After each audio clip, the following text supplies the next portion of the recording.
Ci troviamo sulle rive del lago Centro Cadore, un bacino artificiale costituito verso la fine degli anni 40, il primo invaso è all'inizio degli anni 50, nel 51. Bacino voluto a suo tempo dalla SADE in accordo con il governo di allora su un piano di costituzione di energia rinnovabile e che fa parte dello sfruttamento di tutto il bacino imperifero dell'Alto Piave a favore della centrale di Soverzane e centrale idroelettrica. Notiamo subito una cosa, che in fase di concessione governativa all'interno della concessione c'era la concessione di diversi laghi. Salta all'occhio il fatto che il nostro lago era l'unico che ha ottenuto la concessione solo per scopi idroelettrici, mentre altri laghi del Bellunese avevano anche lo scopo irriguo. Ecco che con questa premessa fu costituito il nostro bacino e a mio avviso la visione dei nostri avi era quella di avere un bacino sì idroelettrico che serviva al paese, però anche diventava un punto turistico di particolare attenzione per la nostra vallata. Ricordiamo che qui vivevano di agricoltura, quindi avere un lago di un certo tipo richiamava sicuramente il turismo. È stato sfruttato anche a livello turistico all'inizio della sua vita, quindi fino a bene o male metà anni 70, poi sicuramente l'evoluzione industriale dell'Occhiale ha portato il fatto di avere altri introiti più favorevoli e più redditizi e quindi la vallata si è più rivolta verso l'industria, tralasciando un po' il turismo. Di questo sicuramente ne hanno preso visione poi chi a suo tempo gestiva i vari interessi ed è stata un po' cambiata la destinazione di questo lago, che pian piano da idroelettrico è stato poi passato ad altri scopi. Ecco che l'Enel poi da ente statale è passato a ente privato, ecco che ci sono stati a suo tempo degli accordi tra l'Enel e i consorzi irrigui della pianura e quindi il nostro bacino rientra adesso in un conteggio di disponibilità idrica anche per altri scopi. Tutto ciò è dovuto al fatto che quando successe il disastro del Vajont, i 150 milioni di metri cubi del Vajont immediatamente non furono più disponibili per il conteggio idrico sul quale i territori della pianura facevano conto. Quindi tutte le promesse fatte a suo tempo di poter sfruttare l'acqua del Vajont vennero a mancare e il conteggio idrico fu fatto poi sui laghi rimanenti del Bellunese ed è per questo che ne soffriamo poi nei vari periodi, in quanto l'irrigazione richiede acqua e viene tolta da laghi che non erano stati concepiti per quello scopo. Ad aggravare poi la situazione, circa 20 anni fa, un piano di gestione del bacino idrico impose la laminazione del nostro lago per scopi di prevenzione di danni dovuti alle piene primaverili, autunnali, comunque le piene naturali. Quindi è da tenere presente adesso che dal 2010 in poi, tramite l'ingegner Susin, che ha portato alla luce il discorso della laminazione come concetto corretto per la salvaguardia dei territori, ma scorretto nell'uso del nostro lago, in quanto non è fatto per fare laminazione. Spiego in due parole la laminazione è una manovra artificiale che si fa per poter immagazzinare le piene autunnali in questo caso e poterle poi scaricare laminando quindi un po' alla volta a valle per non creare problemi di una certa entità, insomma. Per un fattore tecnico il nostro bacino, essendo stato studiato per scopi idroelettrici, non è adatto a un discorso di laminazione, in quanto quando arrivano gli eventi autunnali e quindi quando la natura sovraccarica il lago di acqua, il nostro bacino nel giro di un giorno è già pieno e questo accade con delle piene naturali modiche, parliamo di 400 metri cubi a secondo in entrata, mentre le piene, quelle che danno problemi, si tratta di piene da 1000-1200 metri cubi in entrata. Cosa succede? Succede che se succedesse una piena come quella successa all'inizio degli anni 60, il nostro bacino si troverebbe già carico d'acqua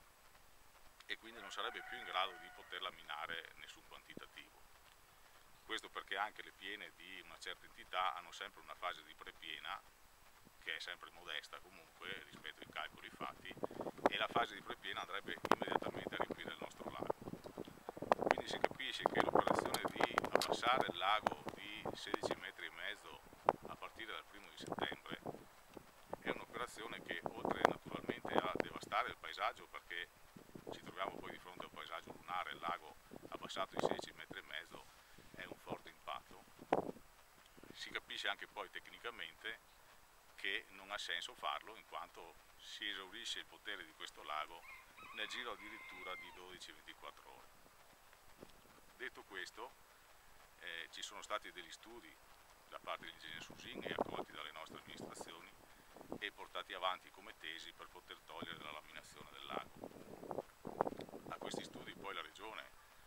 che ha accolto la domanda di mettere in dubbio la laminazione, se è un'operazione corretta o meno, a sua volta la Regione ha interpellato l'Università di Padova, che sono dei tecnici, diciamo, affiliati alla Regione, e in questo caso il dirigente, il professore universitario Dal Paus, ha confermato la tesi che la laminazione fatta così non ha senso di esistere, proprio per fattori tecnici che non sono modificabili. Non sono modificabili perché un bacino come il nostro non riesce a scaricare una quantità d'acqua tale per poter permettere una laminazione, quindi un rilasciare a valle poco per volta l'acqua. Confermato quindi dai tecnici regionali il fatto che la laminazione non è un'operazione che provoca dei benefici, a questo punto la Regione non si è ancora espressa in merito. O meglio, ci sono state promesse politiche o meno sul fatto che venisse tolta, però allo stato attuale dei fatti ci sono ancora delle resistenze, in quanto il genio civile in questo caso non permette di togliere la laminazione perché presume che comunque ci possano essere dei danni a valle se ci fossero delle piene autunnali di un certo tipo. Il genio civile a suo tempo, la laminazione è stata concepita per permettere di costruire delle opere di protezione dei paesi a valle. Una sarebbe nell'abitato di Perarolo, costruendo un muro che alza l'argine più o meno di 1 metro, 1,20 m, e questa è in fase di costruzione, insomma dovrebbero essere già anche appaltati i lavori. Un'altra costruzione è fatta a Longarone, questa è già stata eseguita, che protegge, diciamo, l'abitato di Longarone sempre con un muro lungo bene o male un 400-500 metri, e questo l'hanno fatto. E un altro si tratta più o meno verso l'abitato di Belluno, dove dovrebbe essere abbassato l'albero di qualche metro e costruiti degli argini di protezione. Ora capiamo che a mio avviso c'è poca volontà di risolvere la questione, perché in 20 anni queste opere non sono state totalmente eseguite. Sono opere che capiamo hanno un valore modesto se parliamo in termini di cifre, in quanto si tratta di 4-5 milioni di euro in tutto di costruzione, e come tutti i paesi del mondo si calcola il costi-beneficio. È logico che laminare un lago e ridurlo a una pozzanghera nel periodo da settembre fino a fine anno praticamente crea un danno ingente al nostro territorio e non è giustificabile a riguardo di una spesa di 4-5 milioni di euro per costruire queste opere, diciamo, di protezione degli abitati. E quindi la richiesta che è stata inoltrata è che si programmino queste opere e si mettano giù delle date ben precise, perché è sinceramente venuto il tempo di chiudere questo capitolo e togliere questa laminazione che, ripeto, a detta dai tecnici, quindi da gente che studia questo tutti i giorni, è inutile in questo caso. Capiamo anche che il lago poi negli anni ha subito molteplici interessamenti da parte di diversi interessi, quindi l'incognita è anche: questa laminazione è veramente una laminazione che serve a difesa del territorio, oppure sotto questo nome si nascondono anche altre operazioni, come dare acqua ai consorzi processi diversi da quelli della protezione del territorio, ovvero accumulare l'acqua che si crea man mano con le piene e sfruttarla sia dal punto di vista idroelettrico che da un punto di vista irriguo. Quindi è un'operazione che pone il lago come uno yo-yo, alzando e abbassando i livelli senza uno scopo ben preciso, o meglio senza uno scopo di difesa del territorio, ma più che altro di uno sfruttamento della risorsa idrica. Capiamo che all'inizio della concessione i nostri vecchi posero anche dei paletti sulla costituzione del lago, ovvero richiesero dei livelli, soprattutto in stagione turistica, dei livelli massimi, in quanto capivano che il lago poteva avere una valenza di un certo tipo, quindi non è vero, come si dice in giro, che nessuno ha detto niente, e ci sono state delle rimostranze di un certo tipo. Sulla concessione scritta oltretutto a mano dal Presidente della Repubblica a suo tempo, Einaudi, promette e fa scrivere che la concessione valeva solo se comunque venivano limitati al massimo gli svasi e soprattutto solo per scopi idroelettrici. Allo stato attuale delle cose non è così, il bacino, se fosse per scopi idroelettrici, avrebbe delle escursioni minime e sarebbe sicuramente usufruibile dalla comunità per altri scopi, quali quelli turistici naturalmente, che a noi mancano. Insomma. Adesso si è appena costituita l'Unione dei Comuni e l'Unione dei Comuni insieme ai vari sindaci hanno deciso di interpellare quindi un avvocato e di capire un po' la questione anche da un punto di vista giuridico, se sta in piedi o meno. Sicuramente al giorno d'oggi il discorso del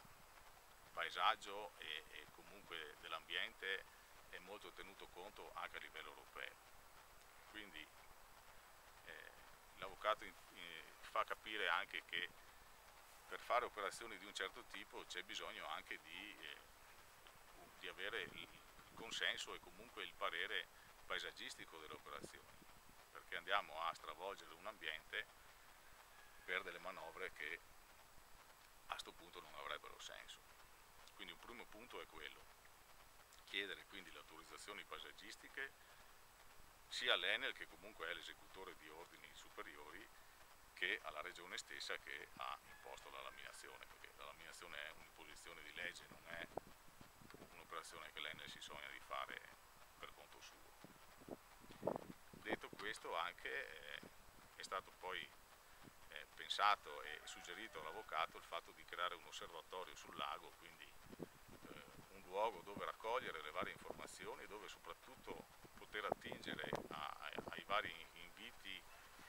ai piani di bacino, ai piani di gestione, a tutte le operazioni che riguardano il nostro lago, perché comunque qui i discorsi inerenti al lago sono tanti e starci dietro è anche difficoltoso se non si è all'interno del sistema, perché c'è un discorso di piani di bacino, c'è un discorso di gestione del lago per il futuro e quindi è importante che ci sia un osservatorio, in quanto va poi a raccogliere i vari inviti ai vari studi che vengono fatti e portare la voce e portare quindi la tesi che comunque ci accomuna un po' tutti, che è quella di poter avere una riserva di un certo tipo che vada bene sia per la nostra comunità che naturalmente per i scopi per i quali il lago è stato costruito, che sono idroelettrici in questo caso. Quindi adesso staremo a vedere come si muoveranno le carte. Sicuramente si è capito che a questo punto il discorso è diventato prettamente politico, quindi se c'è una volontà politica poi di risolvere veramente la questione, le cose si muoveranno in una data direzione e speriamo anche che siano celeri. Se invece non c'è una volontà politica di risolvere la questione, tecnicamente si è dimostrato che il movimento della laminazione non ha valenza e quindi non ci resta poi altro che perseguire le vie legali e mandare alla magistratura, alla Corte dei Conti, chi che sia, tutto lo studio fatto e decideranno poi loro se chi manovra in questo modo manovri in maniera legale o meno. Insomma. Questa è la prima battaglia più imminente, diciamo, la laminazione è essenziale perché il lago possa riavere una vita, e la seconda battaglia Italia sicuramente è quella di riprendere un po' in mano gli usi iniziali del nostro lago, quindi non prettamente a scopo irriguo come viene gestito adesso, ma che si mantenga lo scopo idroelettrico predominante e che sicuramente può coesistere con uno sfruttamento turistico che tutti si augurano a questo punto. Quindi adesso nei prossimi mesi vedremo come andrà a muoversi il discorso politico e sicuramente da un punto di vista della cittadinanza sono già abbastanza tutti convinti che il lago può essere solo che una risorsa per il futuro della nostra vallata e in quel senso dovranno andare i nostri sforzi.